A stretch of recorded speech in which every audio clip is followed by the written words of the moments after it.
이 시간에는 이것이 전인치유다에 수록된 가계저주론 2강을 소개해드리겠습니다. 가계저주론은 1강부터 차례대로 들으셔야 오해가 생기지 않을 것입니다. 지난 시간에 설명한 것처럼 성경은 명백하게 가계저주를 가르친다. 그런데도 한국 교회의 많은 목회자들은 가계저주를 부정한다. 물론 그들도 나름대로 성경 말씀을 근거로 가계저주를 부정한다. 내가 처음 양촌 힐링센터에 갔을 때 그곳의 전인치유 사역자들은 가계저주 부정론자들이 제시하는 세 가지 성경 구절로 인해 큰 어려움을 겪고 있었다. 갈라디아서 3장 13절. 그리스도께서 우리를 위하여 저주를 받은 바되사 율법의 저주에서 우리를 속량하셨으니 기록된 바 나무에 달린 자마다 저주 아래에 있는 자라 하였음이라. 로마서 8장 1절. 그러므로 이제 그리스도 예수 안에 있는 자에게는 결코 정죄함이 없나니. 에스겔 18장 20절. 범죄하는 그 영혼은 죽을지라.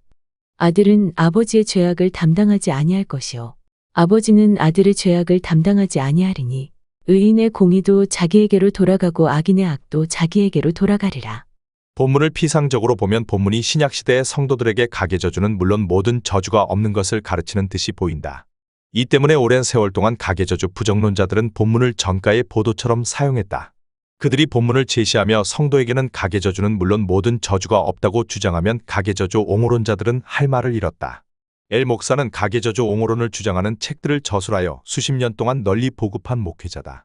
그 책들은 한국교회의 성도들에게 큰 반향을 일으켰다. 그 책들 때문에 가계저주를 끄는 성도들이 많았다. 이로 인하여 그는 한국교회에서 가계저주 옹호론의 선두주자가 되었다. 나중에는 양촌 힐링센터에서 세운 크리스찬치 유영성연구원의 교수가 됐다.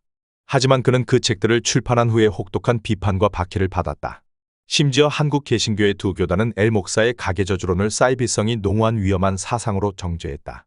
한국 개신교의 어떤 교단이 엘 목사를 정죄한 내용을 보자.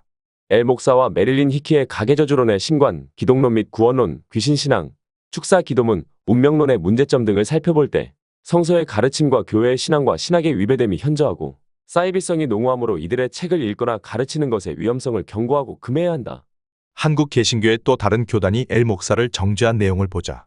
예장 공공 측은 제91회 총회에서 예장 공공 측이 위험한 사상으로 규정한 엘 목사의 가계저주론에 대해 성서의 가르침과 교회의 신앙과 신학의 위배됨이 현저하고 사이비성이 농후함으로 책을 읽거나 가르치는 것의 위험성을 경고하고 금해야 한다는 이단 대책위원회의 보고를 그대로 채택했다. 오랜 세월 동안 사이비의 멍에를 맨 채로 사역하는 고통을 견디다가 지친 엘 목사는 2013년 중반에 가계저주 옹호론을 포기했다. 그와 함께 자신이 가계저주 옹호론을 주장한 것을 공개적으로 사과하는 성명서를 발표했다. 또한 자신의 모든 가계저주론 책을 폐기했다. 이로 인하여 그는 사이비의 멍에를 벗었다. 그의 백기투항으로 가계저주 옹호론자들은 한층 더 위축되고 말았다. 그가 교수로 사역한 양촌 힐링센터와 그곳의 전인치유 사역자들은 매우 큰 타격을 받았다. 엘 목사의 가계저주 옹호론 포기 성명서의 일부를 보자. 신자에게 가계에 흐르는 저주가 있다는 가르침은 잘못된 것입니다. 따라서 본인은 신자에게 가계에 흐르는 저주가 있다고 잘못 가르쳤음을 인정합니다.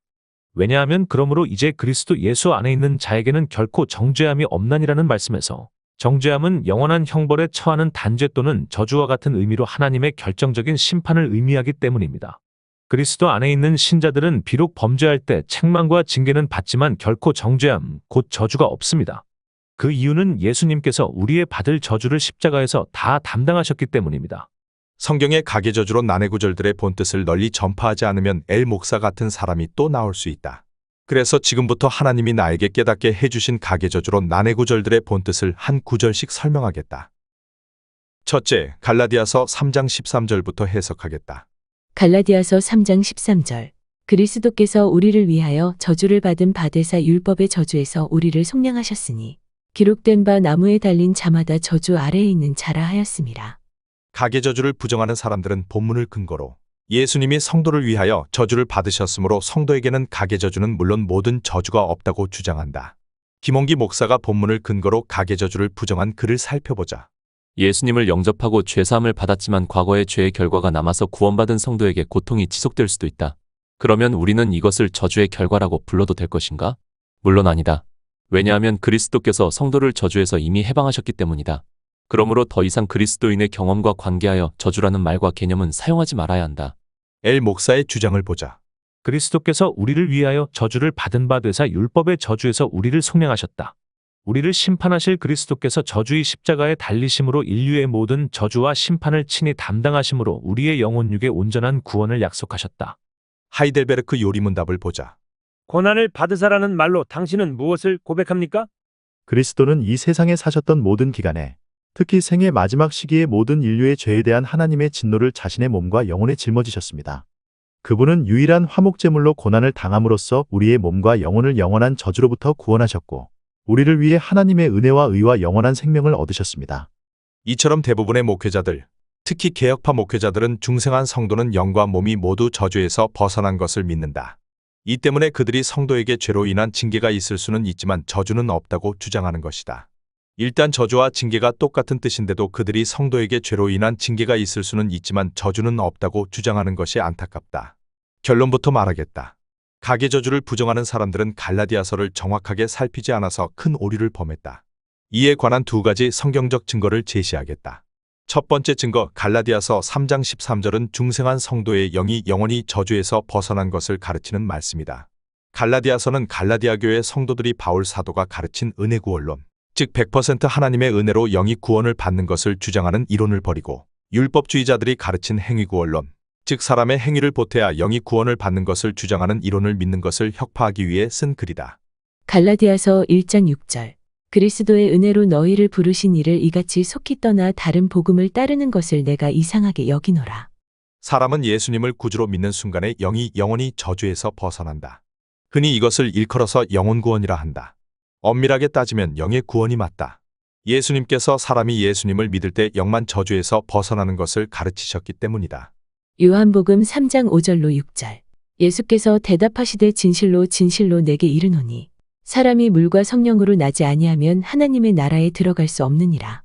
육으로 난 것은 육이요 영으로 난 것은 영이니.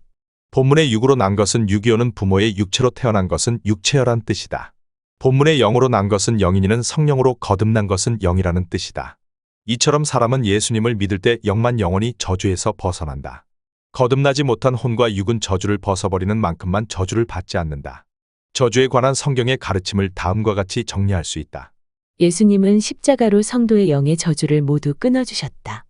이와 달리 주님은 성도가 거룩하게 사는 만큼 육의 저주를 끊어주실 것과 성도가 죄값으로 죽을 때 육의 저주를 모두 끊어주실 것을 약속하셨다. 이것이 성경의 가르침인데도 가계저주 부정론자들은 사람은 예수님을 믿을 때 영과 육이 모두 저주에서 벗어난다고 잘못 주장한다. 갈라디아서를 조금 더 설명하겠다. 중생한 성도는 예수님을 믿을 때 영원히 지옥에 가지 않는 영의 구원, 즉 영생을 얻었다. 그런데도 갈라디아 교회 성도들은 중생한 신자도 율법을 지켜야만 영의 구원을 얻을 수 있다고 믿었다. 이것은 자신의 등에 업은 악의를 찾는 것과 같이 어리석은 행위다. 그래서 바울 사도는 갈라디아 교회 성도들을 강하게 책망했다. 갈라디아서 3장 1절. 어리석도다 갈라디아 사람들아. 예수 그리스도께서 십자가에 못 박히신 것이 너희 눈앞에 밝히 보이거늘 누가 너희를 꾀더냐. 이어서 바울 사도는 율법을 지켜서 영의 구원을 받으려 하는 것이 얼마나 어리석은지를 가르쳤다. 갈라디아서 3장 10절. 무릇 율법 행위에 속한 자들은 저주 아래에 있나니 기록된 바 누구든지 율법책에 기록된 대로 모든 일을 항상 행하지 아니하는 자는 저주 아래에 있는 자라 하였음이라. 갈라디아 교회 성도들의 어리석음을 지적한 바울 사도는 사람은 오직 믿음으로 영의 구원을 받는 것을 다시 가르쳤다. 갈라디아서 3장 11절. 또 하나님 앞에서 아무도 율법으로 말미암아 의롭게 되지 못할 것이 분명하니 이는 의인은 믿음으로 살리라 하였음이라. 이렇게 은혜 구원론을 증언한 바울 사도는 다음과 같이 가르쳤다. 갈라디아서 3장 13절. 그리스도께서 우리를 위하여 저주를 받은 바되사 율법의 저주에서 우리를 속량하셨으니 기록된 바 나무에 달린 자마다 저주 아래에 있는 자라 하였음이라. 지금까지 설명한 것처럼 갈라디아 3장 13절은 예수님이 율법의 저주에서 성도의 영을 구원하신 것, 즉 예수님이 율법의 저주에서 성도의 영을 영원히 벗어나게 하신 것을 가르치는 말씀이다. 그러므로 갈라디아서를 근거로 중생한 신자의 육의 저주를 부정하는 것이 오류일 수밖에 없다. 두 번째 증거, 중생한 성도의 육체는 신앙생활을 힘쓴 만큼, 즉 의를 행한 만큼 저주에서 벗어난다. 하나님이 구약시대의 사람들과 신약시대의 사람들을 통치하시는 원리가 똑같다. 신구약 시대의 사람들은 동일하게 은혜로 또는 믿음으로 영의 구원을 받고 행함으로 또는 선행으로 복과 상을 받는다. 신구약 시대의 성도들이 동일하게 죄를 범하면 육체가 저주를 받을 수밖에 없고 가계저주를 끊지 않으면 육체가 가계저주를 받을 수밖에 없다. 물론 예수님은 창세 전에 선택한 하나님의 자녀들의 영과 육체를 모두 구원하시려고 십자가를 지셨다. 그렇다고 해서 사람이 예수님을 믿을 때 영과 육체가 모두 저주에서 벗어난다고 착각하면 안 된다. 성경이 사람의 영은 예수님을 믿는 순간에 영원히 저주에서 벗어나지만 육체는 선을 행한 만큼 저주에서 벗어나고 육체는 죄값으로 죽은 후에 부활 때가 되어야만 영원히 저주에서 벗어난다고 가르치기 때문이다. 신명기 28장 1절로 6절. 내가 내 하나님 여호와의 말씀을 삼가 듣고 내가 오늘 내게 명령하는 그의 모든 명령을 지켜 행하면 내 하나님 여호와께서 너를 세계 모든 민족 위에 뛰어나게 하실 것이라. 내가 내 하나님 여호와의 말씀을 청종하면 이 모든 복이 내게 임하며 내게 이르리니 성읍에서도 복을 받고 들에서도 복을 받을 것이며 내 몸의 자녀와 내 토지의 소산과 내 짐승의 새끼와 소와 양의 새끼가 복을 받을 것이며 내 광주리와 떡 반죽 그릇이 복을 받을 것이며 내가 들어와도 복을 받고 나가도 복을 받을 것이니라. 신명기 28장 15절로 19절. 내가 만일 내 하나님 여호와의 말씀을 순종하지 아니하여 내가 오늘 내게 명령하는 그의 모든 명령과 규례를 지켜 행하지 아니하면 이 모든 저주가 내게 임하며 내게 이를 것이니 내가 성읍에서도 저주를 받으며 들에서도 저주를 받을 것이요 또 내 광주리와 떡 반죽 그릇이 저주를 받을 것이요 내 몸의 소생과 내 토지의 소산과 내 소와 양의 새끼가 저주를 받을 것이며 내가 들어와도 저주를 받고 나가도 저주를 받으리라. 마태복음 22장 30절. 부활 때에는 장가도 아니 가고 시집도 아니 가고 하늘에 있는 천사들과 같으니라. 바울 사도는 성령 세례를 받은 고린도 교회 성도들도 저주를 받을 수 있는 것을 선포했다. 고린도전서 16장 20절로 21절. 나 바울은 친필로 너희에게 문안하노니 만일 누구든지 주를 사랑하지 아니하면 저주를 받을지어다. 우리 주여 오시옵소서. 고린도전서 5장 1절로 5절에 기록된 아버지의 아내를 범한 성도는 큰 저주를 받은 성도들의 대표 격이다. 그에게 자녀들이 있었으면 그들이 가계저주를 받았을 것이다. 성경은 구약시대의 성도들처럼 신약시대의 성도들도 작은 죄를 지으면 본인만 저주를 받고 큰 죄를 지으면 가계저주까지 받는 것을 분명하게 가르친다. 둘째, 로마서 8장 1절로 2절을 해석하겠다. 로마서 8장 1절로 2절. 그러므로 이제 그리스도 예수 안에 있는 자에게는 결코 정죄함이 없나니 이는 그리스도 예수 안에 있는 생명의 성령의 법이 죄와 사망의 법에서 너를 해방하였음이라. 가계저주 부정론자들은 본문의 그리스도 예수 안에 있는 자에게는 결코 정죄함이 없나니와 성령의 법이 죄와 사망의 법에서 너를 해방하였음이라는 말씀을 근거로 중생한 성도는 영과 육이 모두 정죄에서 벗어났기 때문에 성도에게는 저주가 없다고 주장한다. 다음의 글은 한국 개신교의 어떤 교단이 엘 목사의 가계저주론을 정죄하며 주장한 내용이다. 육신과 혼의 구원은 영의 구원과 다른 방식으로 얻어야 한다고 가르치는 이중구원론은 구원론의 왜곡이다. 성경은 그러므로 이제 그리스도 예수 안에 있는 자에게는 결코 정죄함이 없나니 이는 그리스도 예수 안에 있는 생명의 성령의 법이 죄와 사망의 법에서 너를 해방하였다고 가르친다. 결론부터 말하면 이 주장은 본문의 문맥과 헬라어 원문과 성경 전체를 살피지 않은 자의적 주장이다. 바울 사도는 로마서 7장에서 나의 속사람은 죄를 짓지 않지만 즉 나의 속사람은 하나님의 법을 즐거워하지만 나의 겉사람은 죄를 짓는다. 즉 나의 겉사람은 죄의 법을 즐거워한다고 탄식했다. 이것은 이미 구원받은 그의 영은 죄를 짓지 않지만 아직 구원받지 못한 그의 육체는 죄를 짓는 것을 의미한다. 성도의 육체는 조상들의 범죄와 자신의 범죄로 인한 죄값 때문에 반드시 죽는다. 죄로 죽은 육체는 예수님의 재림때가 되어야 영원히 죄를 짓지 않는 부활체를 받아서 천년왕국에 들어간다. 이와 달리 성도의 영은 영생을 얻었기 때문에 절대로 지옥에 가지 않는다. 요한복음 6장 47절. 진실로 진실로 너희에게 이르노니 믿는 자는 영생을 가졌나니. 요한복음 10장 28절 헬라어 원문.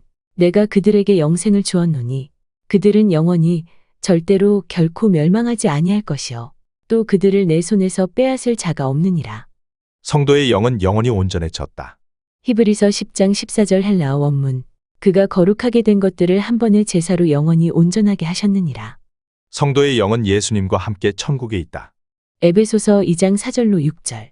긍휼이 풍성하신 하나님이 우리를 사랑하신 그 큰 사랑을 인하여 허물로 죽은 우리를 그리스도와 함께 살리셨고 너희는 은혜로 구원을 받은 것이라. 또 함께 일으키사 그리스도 예수 안에서 함께 하늘에 앉히시니. 성도의 영은 절대로 죄를 짓지 않는다. 요한일서 3장 9절 헬라어 원문. 하나님께로부터 난 것마다 죄를 짓지 아니하나니 이는 하나님의 씨가 그것의 속에 거하며 그것이 범죄하지 못하는 이유는 하나님께로부터 났음이라. 요한일서 5장 18절 헬라어 원문.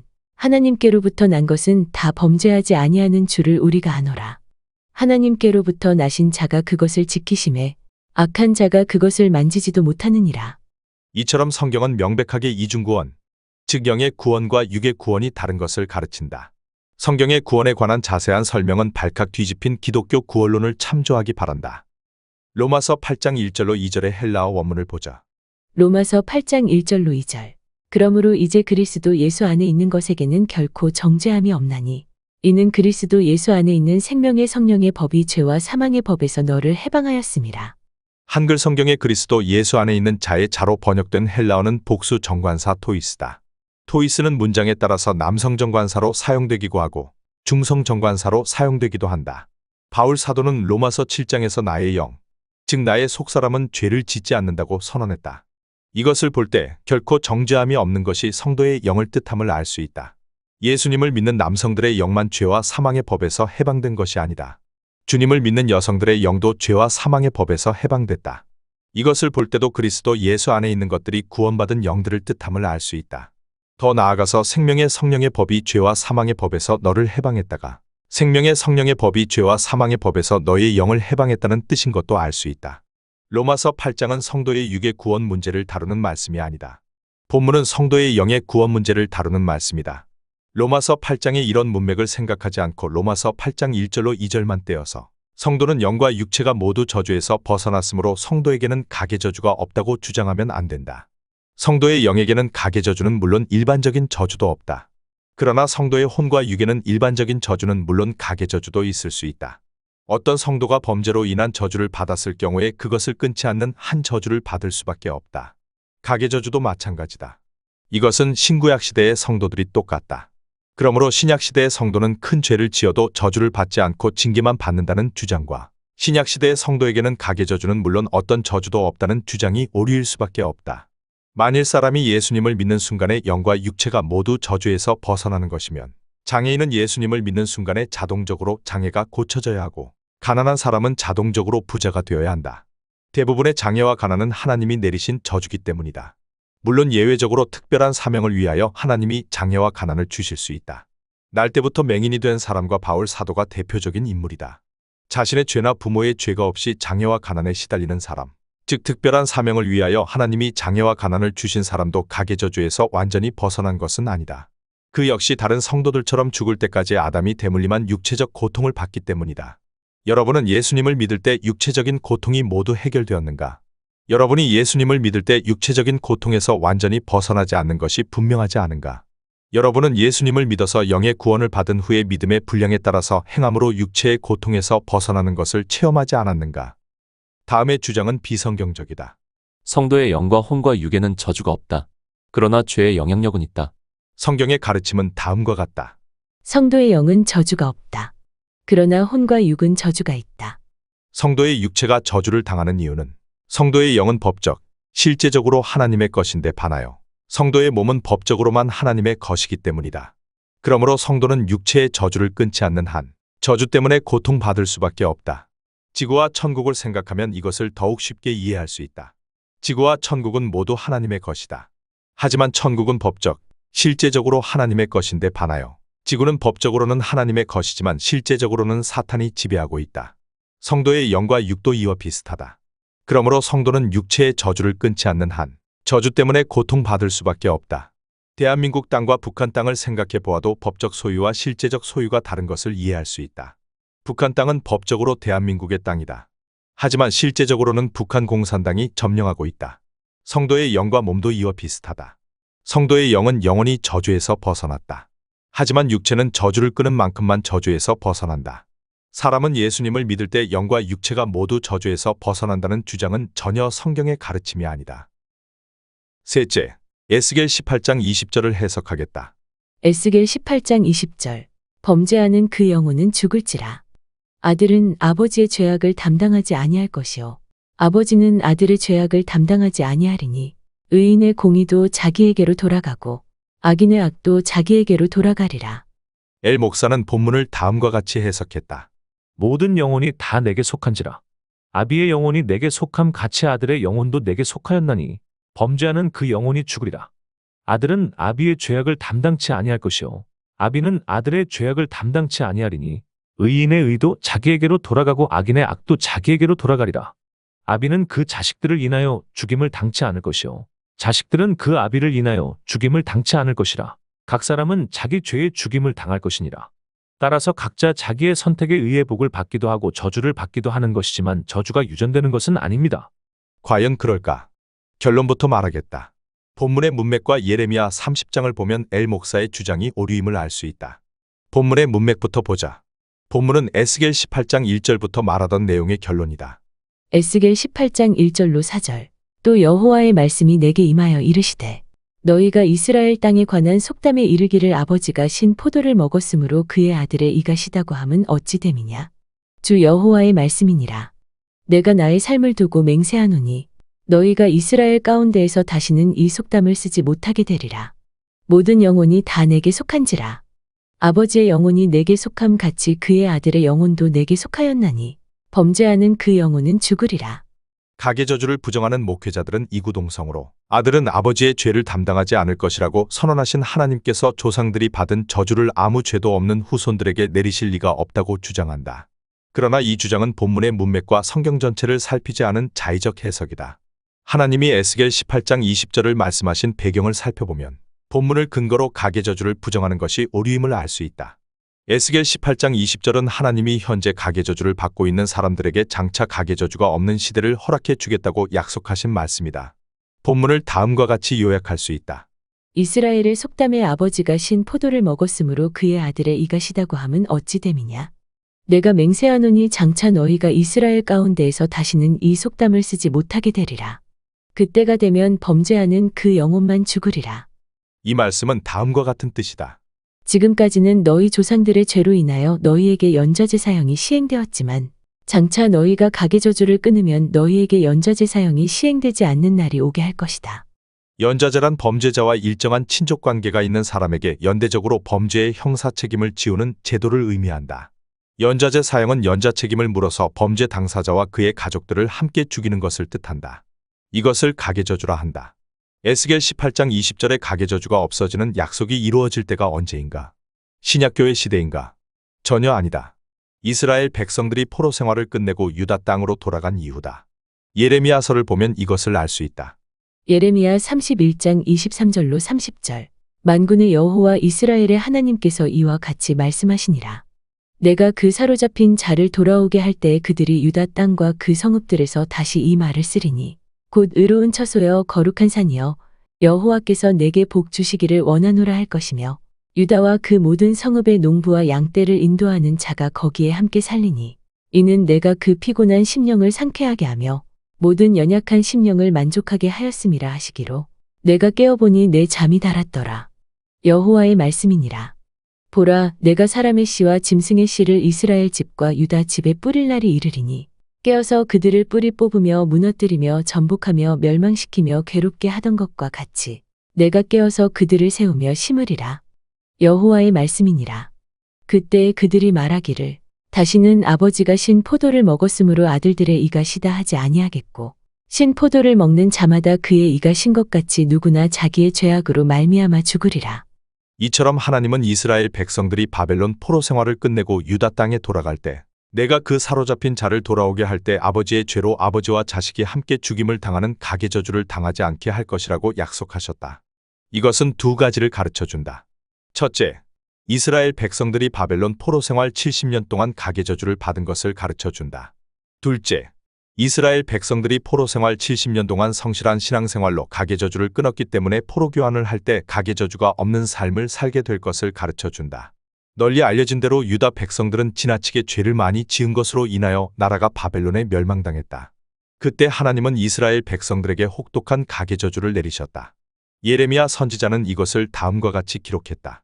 예레미야 애가 2장 21절로 22절. 늙은이와 젊은이가 다 길바닥에 엎드러져 싸우며 내 처녀들과 내 청년들이 칼에 쓰러졌나이다. 주께서 주의 진노의 날에 죽이시되 긍휼히 여기지 아니하시고 도륙하셨나이다. 주께서 내 두려운 일들을 사방에서 부르시기를 절깃대 무리를 부름 같이 하셨나이다. 여호와께서 진노하시는 날에는 피하거나 남은 자가 없나이다. 내가 낳아 기르는 아이들을 내 원수가 다 멸하였나이다. 예레미야 애가 4장 10절. 딸 내 백성이 멸망할 때에 자비로운 부녀들이 자기들의 손으로 자기들의 자녀들을 삶아 먹었도다. 예레미야 애가 5장 7절. 우리의 조상들은 범죄하고 없어졌으며 우리는 그들의 죄악을 담당하였나이다. 범죄한 유다 백성들은 바벨론에서 포로 생활을 할 때도 많은 가계 저주를 받았다. 수많은 사람들이 연좌제로 처벌을 받았다. 고대인들이 포로를 소유물로 취급했기 때문이다. 그때 그들은 너나 할 것 없이 아버지가 신포도를 먹었기 때문에 자식들의 이가 시다는 속담을 사용했다.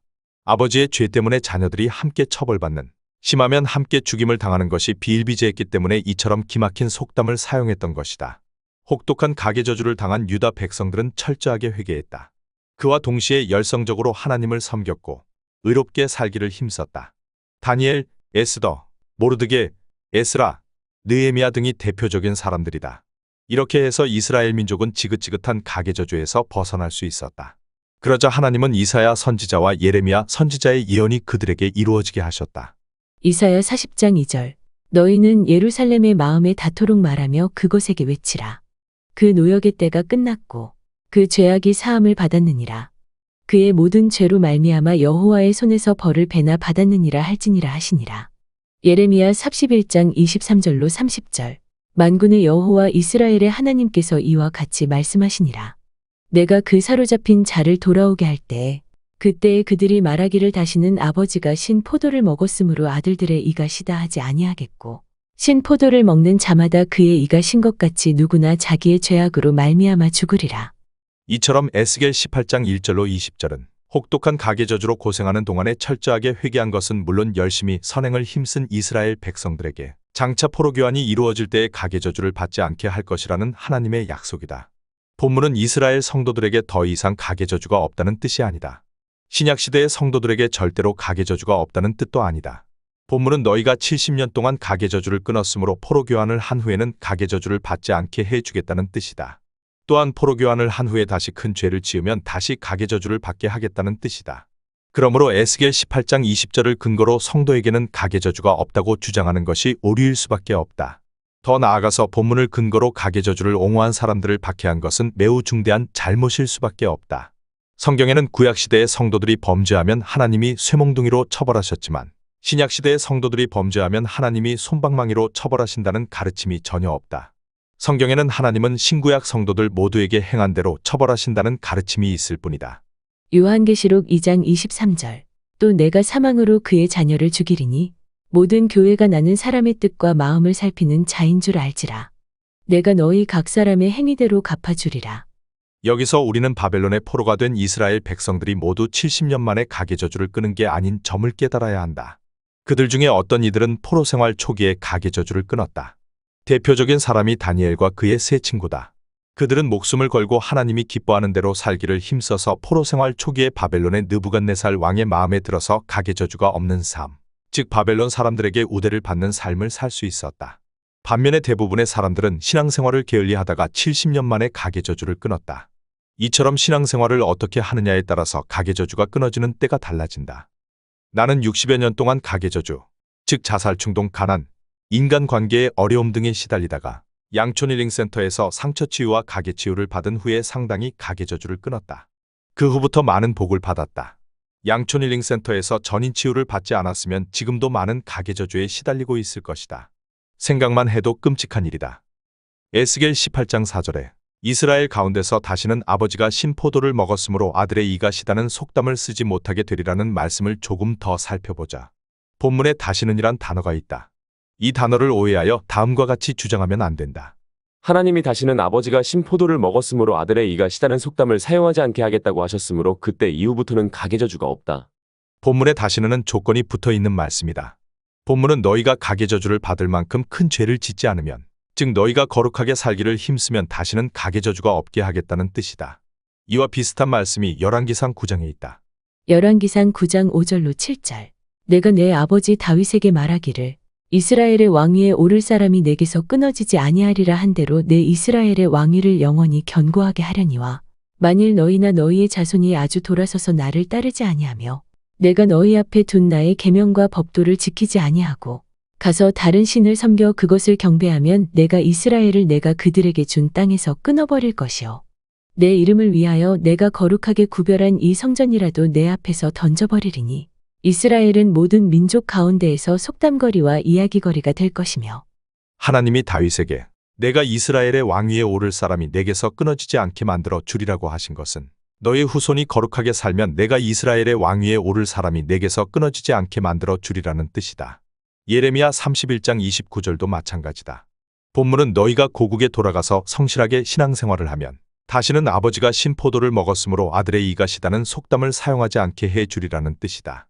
다시 말해서 본문은 너희가 고국에 돌아가서 범죄하면 아버지가 신포도를 먹었으므로 아들의 이가 시다는 속담을 다시 사용하게 해 주리라는 뜻이다. 성경에 기록된 이스라엘의 역사를 살펴보자.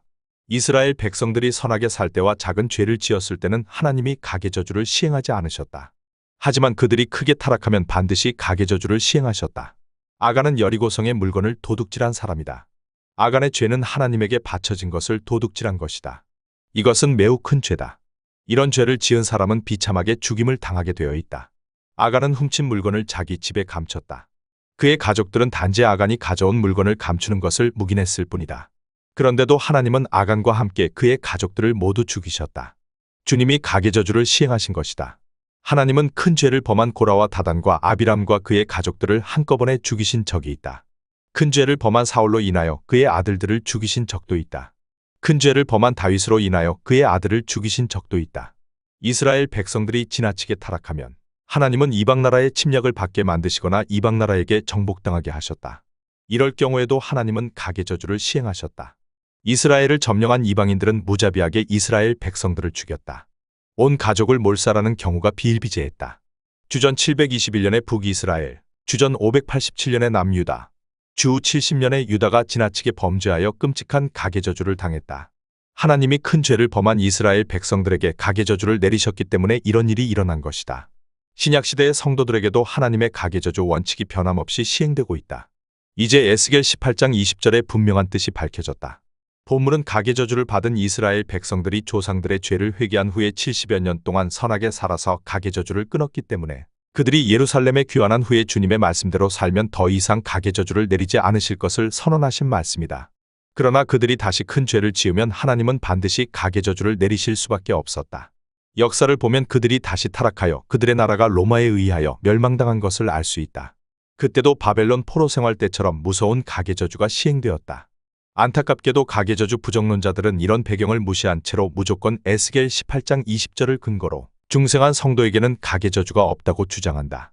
반면에 가계저주 옹호론자들은 본문의 이런 배경을 알지 못해서 가계저주 부정론자들의 공격을 분쇄하지 못하고 있다. 이런 와중에서 수많은 목회자들과 일반 성도들이 가계저주를 끊지 못하여 큰 고통을 당하고 있다. 하루속히 이런 오류에서 벗어나야 하지 않겠는가? 하나님은 예레미야 선지자를 통해 성도가 가계저주를 비롯한 모든 저주에서 벗어나기를 원하시는 것을 천명하셨다. 예레미야 29장 11절 여호와의 말씀이니라. 너희를 향한 나의 생각을 내가 아나니 평안이요 재앙이 아니니라. 너희에게 미래와 희망을 주는 것이니라. 가계저주 부정론자들은 신약시대의 성도들은 아무리 크게 또는 아무리 많이 범죄해도 가계저주를 받지 않는다고 주장한다. 이것이 사실이면 하나님은 꼼짝없이 불공평한 신이 되신다. 하나님은 구약시대의 성도들이 크게 범죄하면 그들에게 가계저주를 내리셨다. 아담의 범죄가 대표적인 경우다. 이 밖에도 구약 성경에는 가계저주가 많이 기록되어 있다. 이것은 가계저주 부정론자들도 인정한다. 그러므로 만일 하나님이 신약시대의 성도들이 크게 범죄해도 그들에게 가계저주를 내리시지 않으면 하나님은 불공평한 신이실 수밖에 없다. 하나님이 어떻게 불공평한 신이실 수 있겠는가? 이것을 볼 때도 가계저주 부정론이 오류임을 알 수 있다. 넷째, 가계저주 부정론자들의 또 다른 이론을 보자. 엘 목사는 다음과 같이 주장했다. 가계에 흐르는 저주라는 표현은 잘못된 것입니다. 따라서 본인은 가계에 흐르는 저주라는 용어를 잘못 사용하였음을 인정합니다. 이는 우선 성경에는 이런 직접적인 표현은 없기 때문입니다. 이 주장도 성경을 충분히 살피지 않아서 생긴 오류다. 성경이 범죄한 사람의 후손들에게 가계저주가 흐르는 사실을 명백하게 가르치기 때문이다. 신명기 28장 45절로 46절 내가 내 하나님 여호와의 말씀을 청종하지 아니하고 내게 명령하신 그의 명령과 규례를 지키지 아니함으로 이 모든 저주가 내게 와서 너를 따르고 내게 이르러 마침내 너를 멸하리니 이 모든 저주가 너와 내 자손에게 영원히 있어서 표징과 훈계가 되리라. 본문의 이 모든 저주는 조상의 범죄로 인한 저주를 의미한다.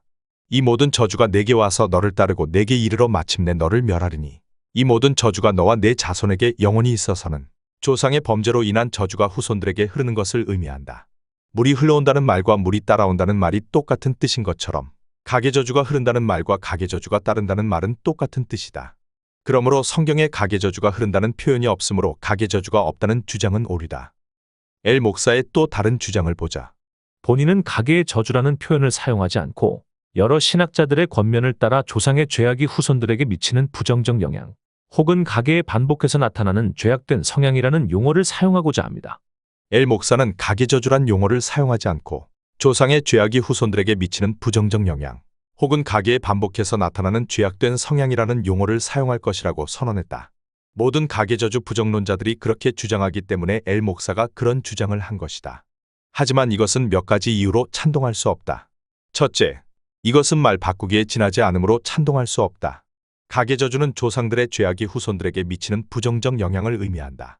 쉬운 예로 아담이 죄를 지어서 인류가 그 죄의 부정적 영향으로 고통을 받거나 죽는 것을 들 수 있다. 성경은 이런 죄의 부정적 영향들을 저주라 한다. 신명기 28장 15절로 48절 요약. 내가 만일 내 하나님 여호와의 말씀을 순종하지 아니하여 내가 오늘 내게 명령하는 그의 모든 명령과 규례를 지켜 행하지 아니하면 이 모든 저주가 내게 임하며 내게 이를 것이니 내가 성읍에서도 저주를 받으며 들에서도 저주를 받을 것이요 또 내 광주리와 떡 반죽 그릇이 저주를 받을 것이요 내 몸의 소생과 내 토지의 소산과 내 소와 양의 새끼가 저주를 받을 것이며 내가 들어와도 저주를 받고 나가도 저주를 받으리라.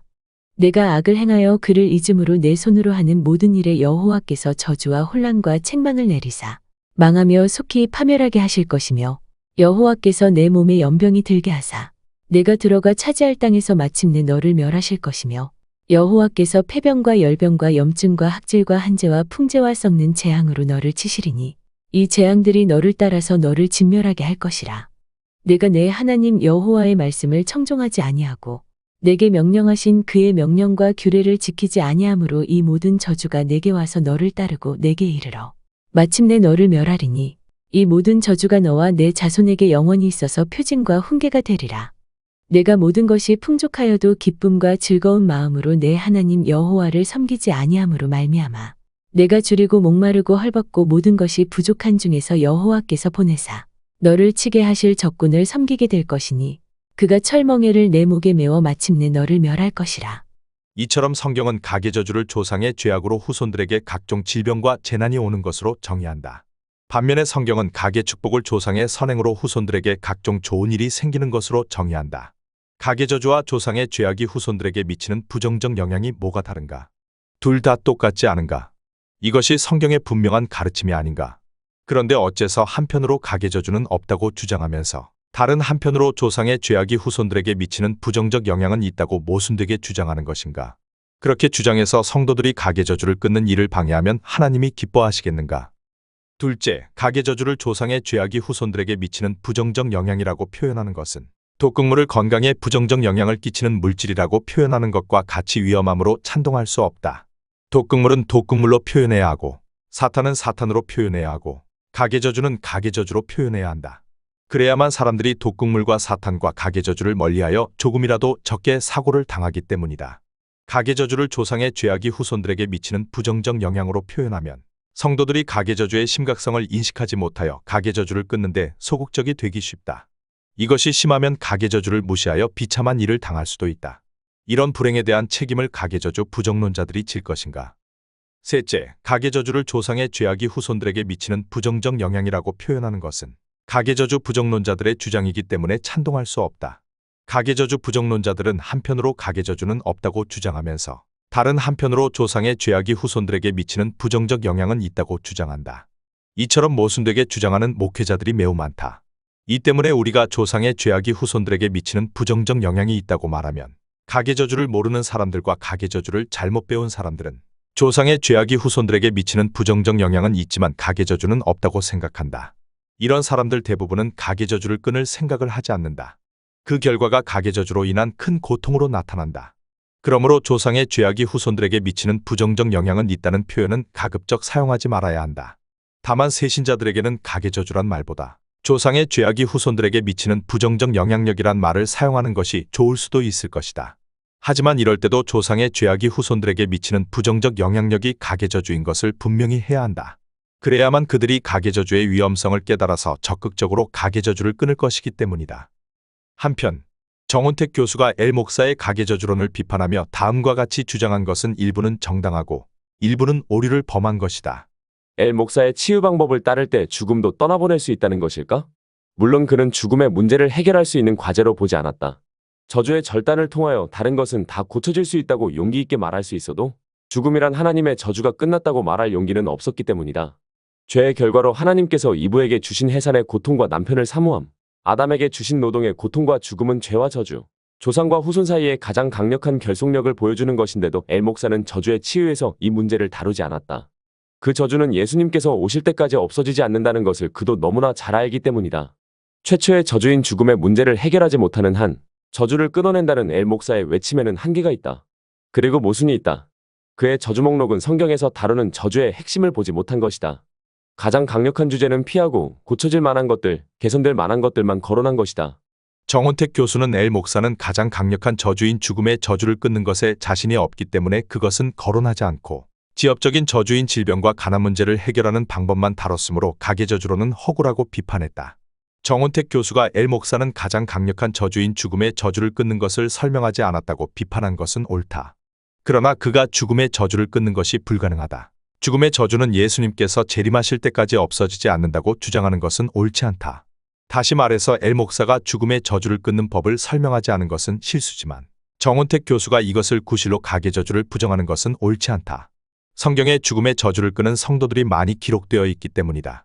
첫째, 성경에는 믿음으로 살아서 죽음의 저주를 오랫동안 끊어낸 사람들이 많이 기록되어 있다. 라합은 여리고성 사람들과 함께 죽을 위기에 처해 있었다. 하지만 이스라엘의 하나님을 믿은 그녀는 목숨을 걸고 이스라엘의 정탐꾼들을 숨겨주었다. 그 때문에 가족들과 함께 목숨을 건질 수 있었고 유다 지파의 살몬과 결혼하여 보아스라는 걸출한 인물을 낳을 수 있었고 다윗 왕의 고조모가 되는 복을 받을 수 있었다. 이것은 라합이 죽음의 저주를 오랫동안 끊어낸 것을 의미한다. 오늘날도 이런 일이 얼마든지 일어날 수 있다.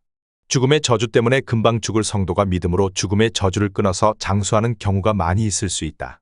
나는 전인치유와 가계치유를 받은 후에 평생 따라다니던 자살 충동에서 벗어날 수 있었다. 이것 역시 죽음의 저주를 끊어낸 것을 의미한다. 둘째, 매우 드문 일이지만 성경에는 에녹, 모세, 엘리야 등과 같이 죽음의 저주를 당하지 않은 상태에서 천국에 간 사람들도 있다. 셋째, 죽음의 저주를 가장 탁월하게 끊는 것은 순교하는 것이다. 죽음은 가장 강력한 저주다. 이 때문에 사탄은 죽음의 저주로 성도들을 파멸시키려 획책한다. 죽음의 저주가 매우 무섭기 때문에 믿음이 약한 성도는 사탄이 죽음의 저주로 협박하면 죽음이 무서워서 타락한다.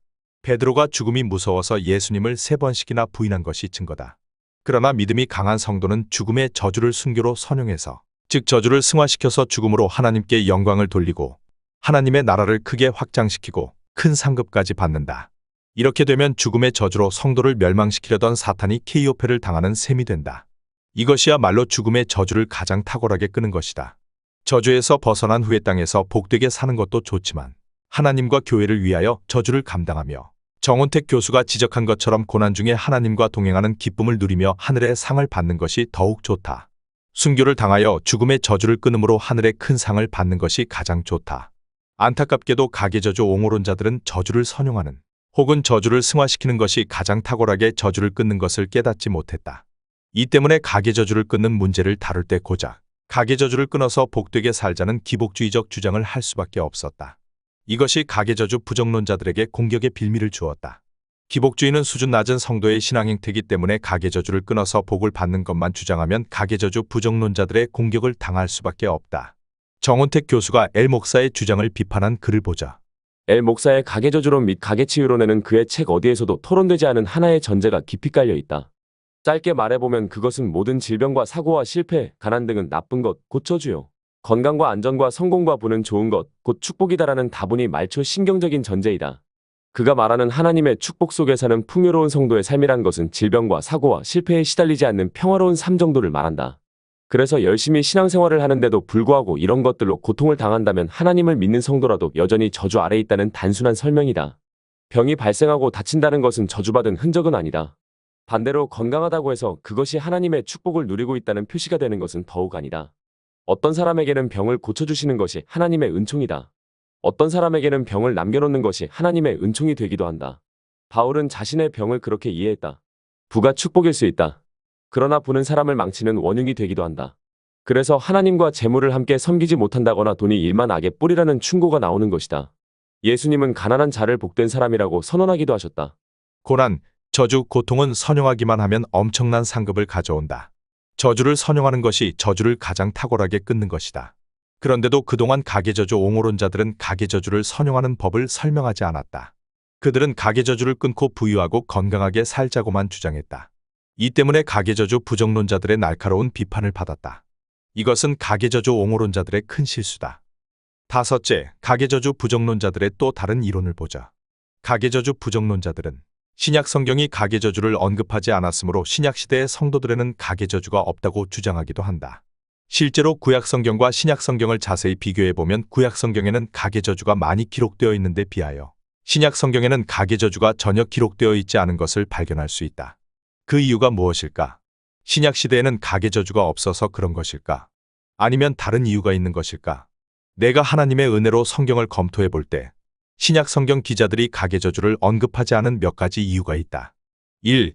신약 성경을 기록한 배경이 구약 성경을 기록한 배경과 다르기 때문에 신약 성경에 가계저주 신뢰가 없는 것이다.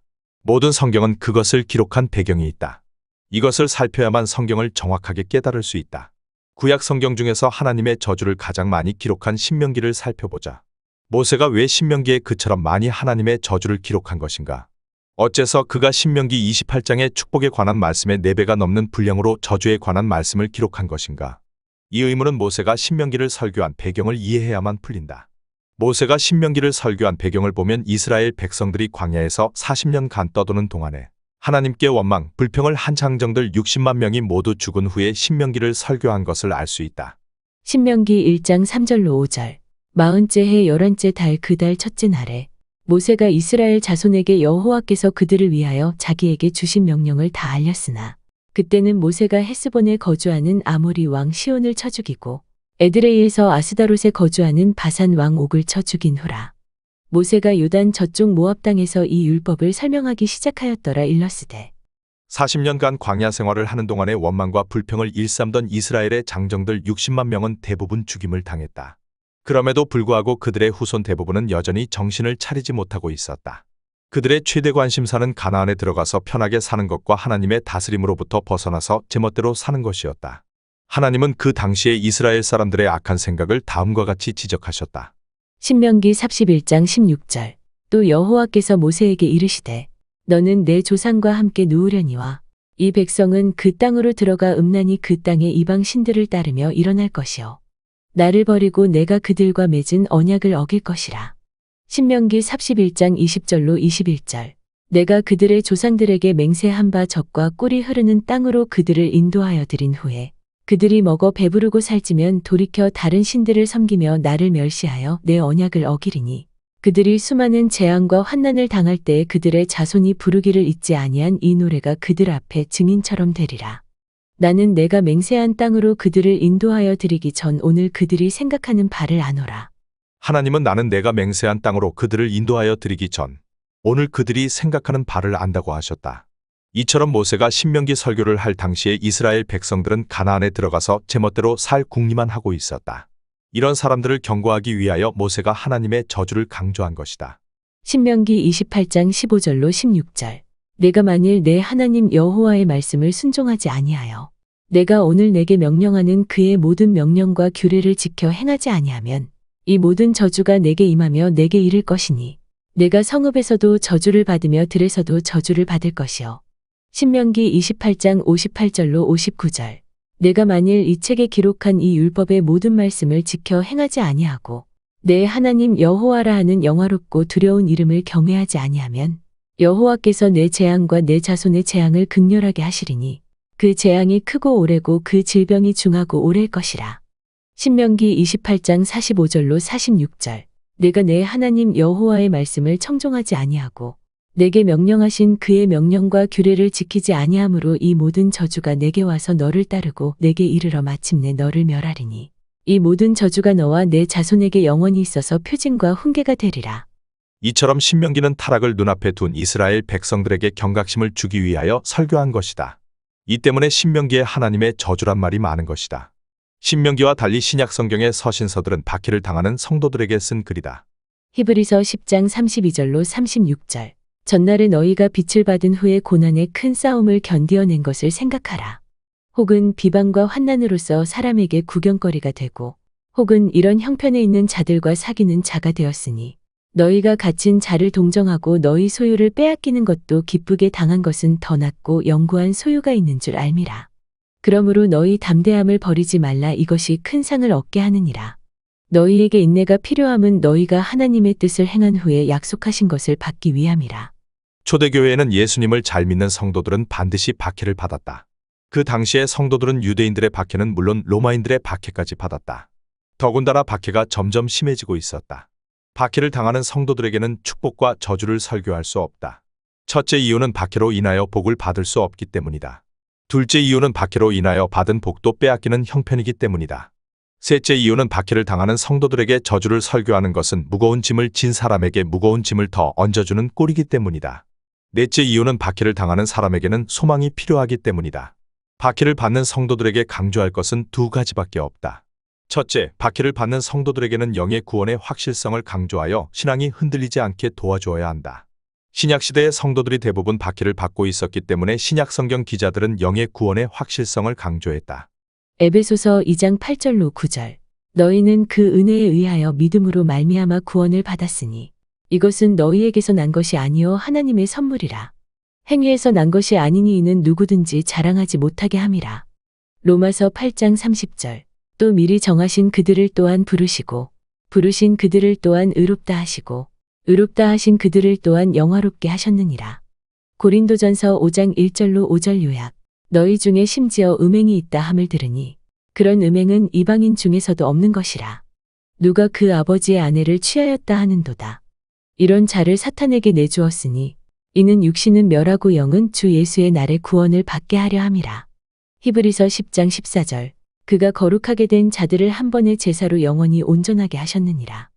영의 구원에 관한 자세한 설명은 발칵 뒤집힌 기독교 구원론을 참고하기 바란다. 둘째, 박해를 받는 성도들에게는 하늘의 상급을 강조하여 믿음이 흔들리지 않게 도와주어야 한다. 신약시대의 성도들이 대부분 박해를 받고 있었기 때문에 그들에게는 복을 강조하는 것은 아무 의미가 없다. 그래서 신약성경 기자들이 하늘의 상급을 강조한 것이다. 고린도전서 3장 8절. 심는 이와 물 주는 이는 한 가지이나 각각 자기가 일한 대로 자기의 상을 받으리라. 고린도전서 3장 14절로 15절. 만일 누구든지 그 위에 세운 공적이 그대로 있으면 상을 받고 누구든지 그 공적이 불타면 해를 받으리니 그러나 자신은 구원을 받되 불 가운데서 받은 것 같으리라. 고린도전서 9장 24절. 운동장에서 다름질하는 자들이 다 달릴지라도 오직 상을 받는 사람은 한 사람인 줄을 너희가 알지 못하느냐? 너희도 상을 받도록 이와 같이 다름질하라. 히브리서 11장 6절. 믿음이 없이는 하나님을 기쁘시게 하지 못하나니 하나님께 나아가는 자는 반드시 그가 계신 것과 또한 그가 자기를 찾는 자들에게 상 주시는 이심을 믿어야 할지니라. 야고보서 1장 12절. 시험을 참는 자는 복이 있나니 이는 시련을 견디어낸 자가 주께서 자기를 사랑하는 자들에게 약속하신 생명의 면류관을 얻을 것이기 때문이라. 신약 성경에 하나님의 저주란 말이 적은 이유는 신약 시대의 성도들에게 하나님의 저주가 없어서가 아니라 신약 시대의 성도들이 박해를 받고 있었기 때문이다. 다시 말해서 박해를 받는 성도들에게는 영혼 구원의 확실성과 하늘의 상급을 강조하여 소망을 주어야 하기 때문에 신약 성경에는 영의 구원의 확실성과 상급을 강조하는 말씀이 주로 기록되었고 하나님의 저주란 말이 적은 것이다. 만일 로마 제국이 기독교를 공인한 이후에 신약 성경을 썼으면 그리고 성도들이 여러 대에 걸쳐서 신앙생활을 한 것을 기록했으면 신약 성경에도 하나님의 저주란 말이 많이 기록되어 있었을 것이다. 가계저주 부정론자들은 이 점을 생각하지 못했기 때문에 신약 성경을 근거로 가계저주를 부정하는 오류를 범한 것이다. 2. 신약 성경이 짧은 기간에 기록되었기 때문에 가계저주 신뢰가 없는 것이다. 가계저주를 소개하려면 어떤 성도가 범죄한 것과 그의 자녀들이 조상의 범죄로 인하여 어떤 고통을 받았는지를 기술해야 한다. 이렇게 하려면 최소한 한 가문이 100년 이상 신앙생활을 한 것을 기록해야 한다. 신약 성경은 약 50여 년 동안에 기록되었다. 신약 성경에는 한 가문의 신앙생활에 관한 기록이 거의 없다. 아마도 신약 성경의 3대에 걸친 가문이 신앙생활을 한 유일한 기록은 디모데 가문에 관한 기록이 아닐까 생각한다. 바울 사도는 디모데의 가문을 다음과 같이 소개했다. 디모데후서 1장 5절. 이 믿음은 먼저 내 외조모 로이스와 내 어머니 유니게 속에 있더니 내 속에도 있는 줄을 확신하노라. 바울 사도는 디모데가 외조모 로이스, 모친 유니게의 믿음을 물려받아서 신앙생활을 잘하는 것을 칭찬했다.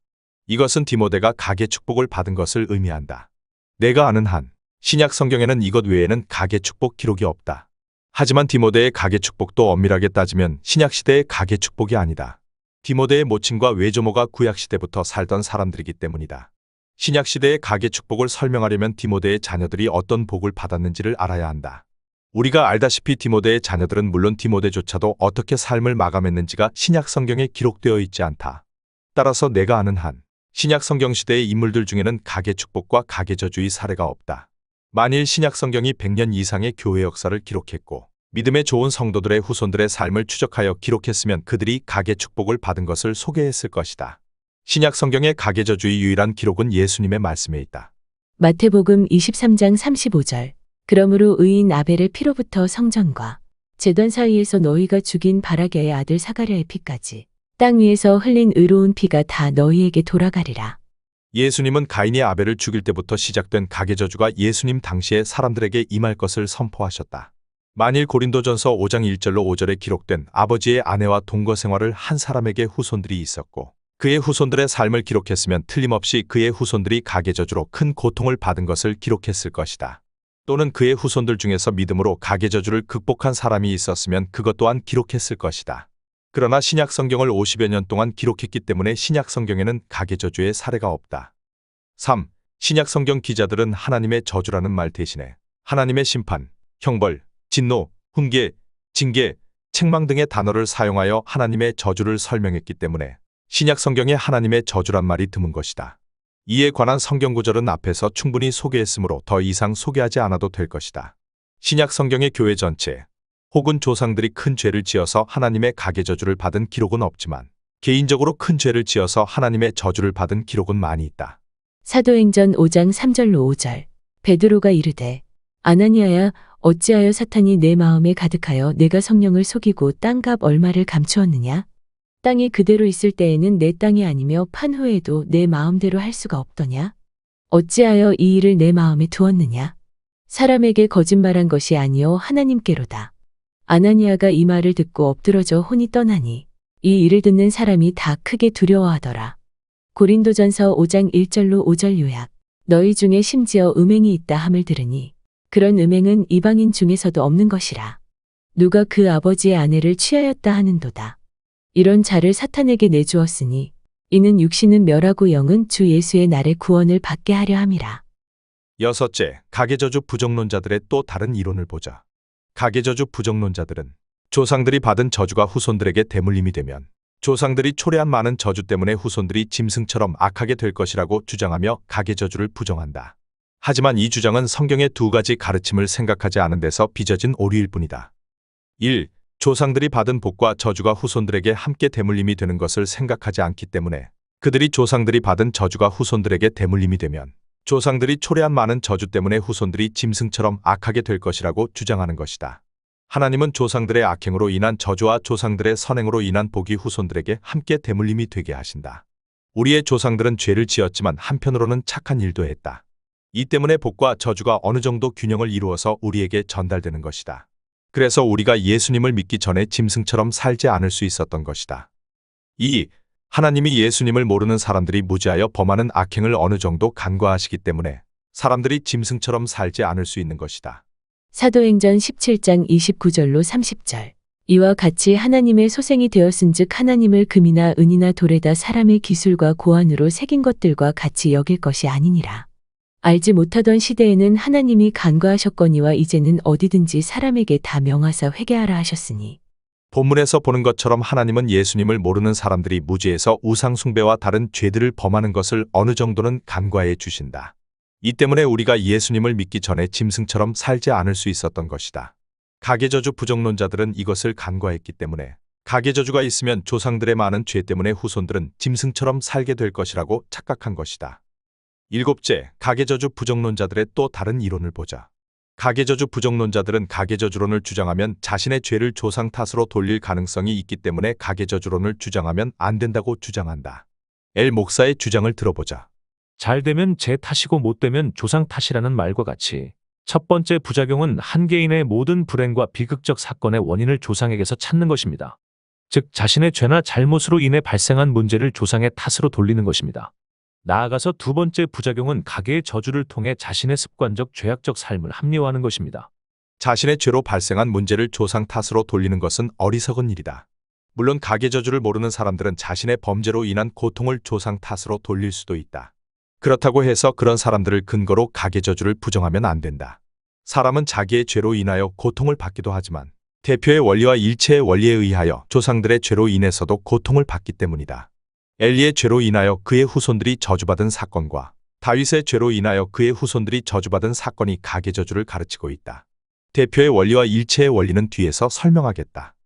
여덟째, 가계저주 부정론자들의 아전인수식 이론을 보자. 가계저주 부정론자들은 신약시대에도 구약시대와 마찬가지로 부모가 많은 선을 행하면 그의 자손들이 복을 받는다고 주장한다. 그들이 구약성경이 가르치는 가계 축복을 믿기 때문에 이런 주장을 하는 것이다. 그러나 그들은 신약시대에도 구약시대와 마찬가지로 부모가 많은 악을 행하면 그의 자손들이 저주를 받는다고 주장하지 않는다. 자기들의 입맛대로 가계 축복만 인정하고 가계 저주를 인정하지 않는 것이 어이없지 않은가? 이거야말로 아전인수 아닌가? 아홉째, 가계저주 부정론자들의 바른 이론을 보자. 가계저주 옹호론을 비판한 김홍기 목사가 바르게 지적한 것처럼 지금까지의 가계저주론에는 고난의 신학이 없었다. 고난의 신학을 다른 말로 십자가 신학이라고 할 수 있다. 고난의 신학은 성도의 삶에 있어서 가장 고상한 것이다. 그런데도 가계저주 옹호론자들은 고난의 신학을 외면했다. 그들은 고작 기복주의 신학만 전파했다. 가계저주를 끊어서 부자가 되자. 가계저주를 끊어서 건강하게 살자. 이것은 기복주의 신학이다. 이것은 유치한 신학이다. 저급한 신학이다. 이 때문에 가계저주 부정론자들이 가계저주 옹호론자들을 더욱 배척한 것이다. 이것은 가계저주 옹호론자들의 큰 실수다. 예수님은 우리에게 자기 십자가를 지고 나를 따르라고 명령하셨다. 충성한 만큼 상을 주실 것이기 때문에 이렇게 명령하신 것이다. 마태복음 16장 24절로 27절. 이에 예수께서 제자들에게 이르시되 누구든지 나를 따라오려거든 자기를 부인하고 자기 십자가를 지고 나를 따를 것이니라. 누구든지 제 목숨을 구원하고자 하면 잃을 것이요 누구든지 나를 위하여 제 목숨을 잃으면 찾으리라. 사람이 만일 온 천하를 얻고도 제 목숨을 잃으면 무엇이 유익하랴. 사람이 무엇을 주고 제 목숨과 바꾸겠느냐. 인자가 아버지의 영광으로 그 천사들과 함께 오리니 그때에 각 사람이 행한 대로 갚으리라. 십자가를 지고 주님을 따르는 것은 성도에게 가장 가치 있는 삶이다. 이 때문에 바울 사도가 다음과 같이 천명한 것이다. 골로새서 1장 24절. 나는 이제 너희를 위하여 받는 괴로움을 기뻐하고 그리스도의 남은 고난을 그의 몸된 교회를 위하여 내 육체에 채우노라. 이처럼 십자가 신학이 중요한데도 지금까지 가계저주 옹호론자들 대부분은 이것을 간과한 채로 가계저주를 끊어서 행복하게 살자고만 주장했다. 이것은 또 다른 형태의 기복주의에 지나지 않는다. 고난의 신학을 깨달은 사람들에게는 이런 사상이 저급하게 여겨질 수밖에 없다. 이 때문에 가계저주 부정론자들이 더욱 가계저주론을 배척한 것이다. 나는 뒤에서 가계저주를 끊는 법을 설명할 때 십자가 신학의 중요성을 충분히 설명하려고 한다. 이제 이 시간을 마무리하겠다. 가계저주 부정론자들은 단지 성경의 세 구절, 즉 에스겔 18장 20절, 갈라디아 3장 13절, 로마서 8장 1절을 무리하게 해석하여 성경의 가계저주를 가르치는 구절들을 모두 부인했다. 지금까지 이 구절들이 누구도 해석하지 못한 난해 구절들이었기 때문에 이것이 가능했다. 감사하게도 이제 하나님이 그 구절들의 바른 뜻을 정확하고 명쾌하게 가르쳐 주셨다. 에스겔 18장 20절은 바벨론 포로 생활을 통하여 가계저주를 끊어낸 이스라엘 백성들에게 그들이 지금처럼 신앙생활을 열심히 하는 한 더 이상 가계저주가 없을 것을 약속하신 말씀이다. 지극히 당연한 일이지만 그들과 그들의 후손들이 다시 큰 죄를 지으면 또 다시 가계저주를 받을 수밖에 없다. 불행하게도 그들의 후손들은 다시 큰 죄를 지어서 나라가 로마에 멸망당했다. 갈라디아 3장 13절은 예수님이 중생한 성도의 영을 저주에서 벗어나게 하신 것을 가르친 말씀이다. 로마서 8장 1절은 성도의 영이 영원히 정죄를 받지 않는 것을 가르치는 말씀이다. 중생한 성도의 육체는 저주를 끊지 않는 한 계속 저주를 받을 수밖에 없다. 그러므로 이제 가계저주 논쟁을 즉각 중단해야 한다. 즉시 그리고 열심히 성경이 명백하게 가르치는 가계저주를 전파하여 가계저주 때문에 속수무책으로 고통을 당하는 성도들을 도와야 한다. 지동서를 가장 먼저 주장한 사람은 코페르니쿠스다. 교황청의 대부분의 지도자들은 지동서를 배척했다. 코페르니쿠스는 교황청의 박해를 피하기 위하여 말년에 지동서를 담은 책을 몇몇 과학자들에게만 배포했다. 이 때문에 그는 교황청의 박해를 피할 수 있었다. 하지만 교황청은 코페르니쿠스의 사후의 지동서를 담은 그의 책을 금서로 지정하여 그를 정죄했다. 지동서를 체계화하여 공론화시킨 사람은 갈릴레이다. 처음에 교황 우르바누스 8세를 비롯한 몇몇 교황청 지도자들은 갈릴레이의 지동서를 지지했다. 하지만 그들은 대다수의 교황청 지도자들의 반발에 굴복하여 지동서를 포기했다. 결국 천동서를 주장하는 교황청 지도자들은 갈릴레이를 종교재판에 세웠다. 신변의 위협과 가족들의 생계 위협을 느낀 갈릴레이는 지동서를 포기하는 사과성명을 발표했다. 갈릴레이의 사과성명 일부를 보자. 태양이 세계의 중심이고 움직이지 않으며 지구는 세계의 중심이 아니고 움직인다는 거짓 의견을 완전히 버릴 것이며 성실한 마음과 거짓 없는 믿음으로 저는 앞서 말한 과오와 이단, 교회에 배치되는 다른 모든 과오와 교파 전반을 포기하고 저주합니다. 앞으로도 이단의 의혹을 받을 수 있는 그 어떤 것도 절대로 말이나 글로 주장하지 않을 것을 맹세합니다. 다행스럽게도 갈릴레이는 죽기 직전에 자신의 제자 안드레아에게 지동서를 담은 책 디스코르시를 출판해 자유가 보장된 나라에 가서 출판할 것을 지시했다. 안드레아는 충실하게 그 일을 수행했다. 그리하여 지동설이 널리 확산되게 되었다. 이렇게 해서 갈릴레이를 겁박한 교황청은 사람들의 웃음거리가 되었고 죽기 직전에 디스코르시를 출판한 갈릴레이는 역사의 위인이 되었다. 만일 갈릴레이가 디스코르시를 모두 폐기한 후에 죽었으면 그는 결코 역사적인 위인이 될 수 없었을 것이다. 갈릴레이가 말년에라도 지동서를 포기하지 않았기 때문에 어떤 사람이 아무런 근거도 없이 갈릴레이가 종교제 판정을 나오면서 혼잣말로 다음과 같이 말했다고 주장한 것이 사람들의 공감을 얻는 것이다. 그래도 지구는 돈다. 엘 목사는 가계저주론 포기 성명을 발표한 후에 양촌 힐링센터의 사역자 집회에 참석해서 다음과 같이 고백했다. 저는 가계저주론을 주장하는 것 때문에 수십 년 동안 사이비로 몰려서 너무 많은 고통을 받았습니다. 한국 교회를 상대로 치유사역을 할 수도 없었습니다. 이 때문에 어쩔 수 없이 가계저주를 부정하는 성명서를 발표했습니다. 그러나 저는 성경에 가계저주가 있는 것을 믿고 있습니다. 성경에 가계저주가 있는 것을 어떻게 마음으로 부인할 수 있겠습니까? 매우 안타깝게도 엘 목사는 그 고백을 공개 성명으로 발표하지 않았다. 지금까지도 침묵하고 있다. 이 때문에 지금도 많은 목회자들과 일반 성도들은 엘 목사가 가계저주를 포기한 것을 근거로 가계저주를 부정하고 있다. 만일 어떤 성도가 악한 자들의 박해가 무서워서 예수님은 유일한 구세주가 아니라고 주장해서 박해를 피한 후에 예수님을 믿어야 구원을 받는다고 주장해서 전도하면 하나님이 그의 전도 사역을 기뻐하시겠는가? 엘 목사는 가계저주 옹호론자들의 박해가 무서워서 성도에게는 가계저주는 없다고 주장해서 박해를 피한 후에 성도에게도 가계에 흐르는 부정적 영향력이 있다고 주장하며 가계치유를 한다. 하나님이 그의 가계치유 사역을 기뻐하시겠는가? 엘 목사가 2마리의 토끼를 잡으려다 2마리 모두 놓친 것으로 보인다. 엘 목사는 2013년 중반에 가계저주 옹호론을 포기하는 성명을 발표했다. 나는 2013년 말에 이것이 전인치유다를 출판했다. 그때 나에게 다음과 같은 생각이 들었다. 내가 엘 목사의 사과 성명 발표보다 먼저 이것이 전인치유다를 출판했고 엘 목사가 그 책을 읽었어도 그가 가계저주 옹호론을 포기하는 성명을 발표했을까? 지금까지 이것이 전인치유다에 수록된 내용 중에 일부를 소개해드렸습니다. 자세한 내용은 이것이 전인치유다를 참고하시기 바랍니다. 이것이 전인치유다는 교보문고, 가피플, 생명의 말씀사, 영풍문고, 알라딘, 옥션, 지마켓 등에서 구입하실 수 있습니다. 구독, 좋아요, 공유는 방송을 하는데 큰 힘이 됩니다. 다음 시간에 뵙겠습니다. 시청해주셔서 감사드립니다.